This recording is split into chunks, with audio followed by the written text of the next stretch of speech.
کچھ شوگر کی پٹی بھی باندھ نہیں تھا. حضرت ایوب 18 سال بیمار رہے. زوجہ کہنے لگی دعا کر لو تو آپ فرمانے لگے بی بی سے کہ صحت کتنی دیر رہی؟ اس نے کہا 60 سال. تو آپ فرمانے لگے ذرا بیماری کو بھی 60 سال گزر لینے دو پھر دعا بھی کر لیں. یہ دعا کی اللہ، یہ لفظ کہے اللہ نے صحت دے دی، تندرستی آ گئی. ایک دن گھر میں بیٹھے بیٹھے زوجہ کہنے لگی کہ ایوب یہ بتاؤ دکھ اچھے کہ سکھ؟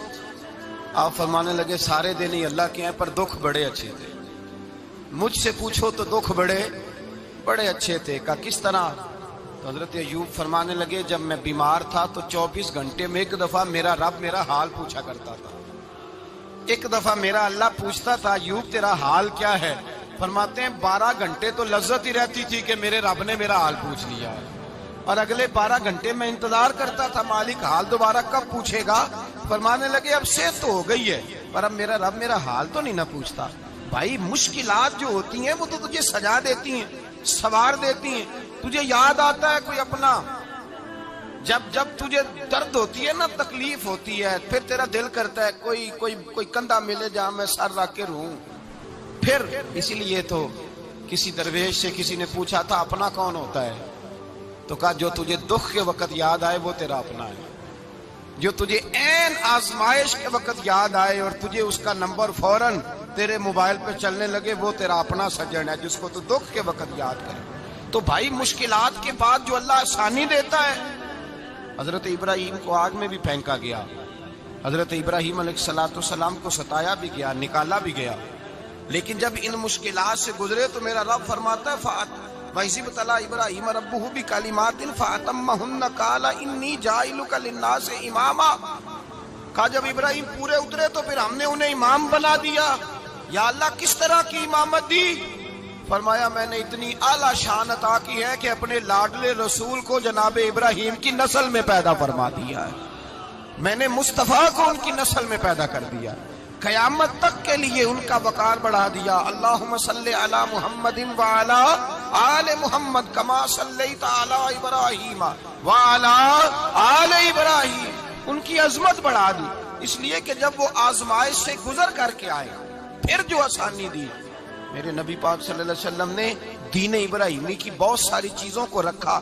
کہا میں ملت ابراہیمی پہ ہوں. جب کوئی مشکلات کو عبور کر کے آتا ہے، جب کوئی تکلیفیں سہ کر کے آتا ہے، اس کے لیے جو اجر ہوتا ہے، اس کے لیے جو پھر اللہ کتنی ذرا بڑی توجہ کیجئے گا. لوگ سمجھتے ہیں فلاں آدمی مشکل میں ہے تو شاید مشکل میں ہی رہے گا، فلاں آزمائش میں ہے تو شاید میرا اللہ فرماتا ہے ایک مشکل دے کے میں 2 آسانیاں بھی دوں گا. تم مشکل دیکھ رہے ہو، مشکل نہ دیکھو، وہ جو اس کو بعد میں آسانی آنے والی ہے، اور ڈبل جو میں اس پر نعمت کرنے والا ہوں اس کو دیکھو. حضرت یوسف کو بھائیوں نے کنویں میں ڈال دیا تھا، اور جب کنویں سے نکلے تو مصر کے بازاروں میں بکے، اور پھر زلیخا نے الزام لگایا تو حالات بگڑ گئے. حضرت یوسف کو جیل جانا پڑا.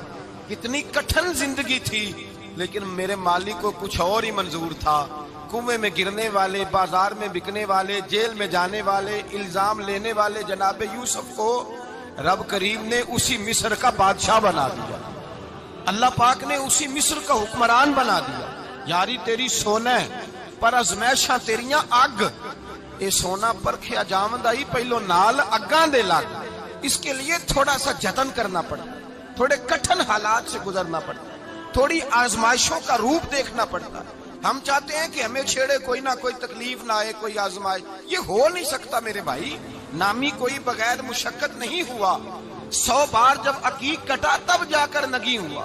ہم چاہتے ہیں کہ ہمیں کچھ بھی دقت نہ آئے، مشکلات نہ آئے. اور مشکلات تو انسان کو سنوارتی ہیں بھائی، وہ تو نکھارتی ہیں. کبھی پوچھا کرو جا کر کے کسی گندم کے دانے سے کہ تو کہاں سے ہو کے آیا ہے، کہاں سے نکل کے آیا ہے، تو وہ بتلائے گا کہ بڑے مشکل مراحل سے گزرا ہوں اور پھر اللہ نے مجھے طاقت دی ہے کہ میں انسان کے وجود کا حصہ بناؤں. تو بھائی کٹھن مراحل، آزمائشیں، تکلیفیں یہ انسان کو بڑا انسان بنا دیتی، یہ اس کے لیے ترقیوں کا پیش خیمہ ہوتی. ہمارے جوان پریشان ہو جاتے ہیں. عورتیں خاص کر کے اس بات پہ توجہ کریں، وہ بڑی جلدی غم لے جاتی ہیں. وہ کہتی ہیں جانے میرا کچھ ہوگا ہی نہیں، جانے میرا کچھ ہو ہی نہیں سکتا. میرے بھائی درجنوں اور بیسیوں لوگ ایسے ہیں جن کی اولادیں نہیں تھی لیکن نام ان کا ان سے بھی زیادہ ہے جو بڑے بڑے صاحب اولاد. حضرت خواجہ معین الدین اجمیری کو جانتے ہیں آپ لوگ؟ نہیں، جو جانتے ہیں وہ بولے جانتے ہیں جی؟ لو جی، کافی سارے جانتے ہیں، تھوڑے جی رہ گئے والے جانتے ہیں نا خواجہ صاحب کو؟ ان کے کسی بیٹے کو جانتے ہوں؟ نہیں جانتے، نہیں جانتے، نہیں جانتے آپ ان کے بیٹے کو۔ حضرت خواجہ معین الدین اجمیری رحمت اللہ تعالی علیہ کے بیٹے کو نہیں جانتے، لیکن ویسے آپ ہندوستان میں کسی آدمی کو چھیڑ کے دیکھیں، وہ کہے گا میں خواجہ صاحب کا روحانی بیٹا ہوں، میں اولاد۔ حضرت غوث اعظم رضی اللہ تعالیٰ عنہ کی اولاد کو کم لوگ جانتے ہیں، لیکن آپ ویسے کسی کو پوچھ کے دیکھیں 11ویں والا پیر کون ہوتا ہے، ہر آدمی ہاتھ اٹھا کے بتائے گا خدا کے فضل سے ہم پر ہے سایہ غوث اعظم کا، ہمیں دونوں جہاں میں ہے سہارا غوث اعظم۔ لوگ جھوم کے بتلائیں میرے بھائی، یہاں لوگ پریشان ہو جاتے ہیں کہ اولاد ہوگی تو یہ ہوگا، فلاں ہوگا تو یہ ہوگا۔ بھائی ایسی کوئی بات نہیں، میرے پاس پیسے ہوتے تو میرا ابا بیماری سے فوت نہ ہوتا۔ جو مالدار ہوتے ہیں تو کیا وہ بچ جاتے ہیں؟ حضرت اسرائیل انہیں چھوڑ جاتے ہیں؟ او خدا کے بندے، تو کیسی بات کر رہا ہے؟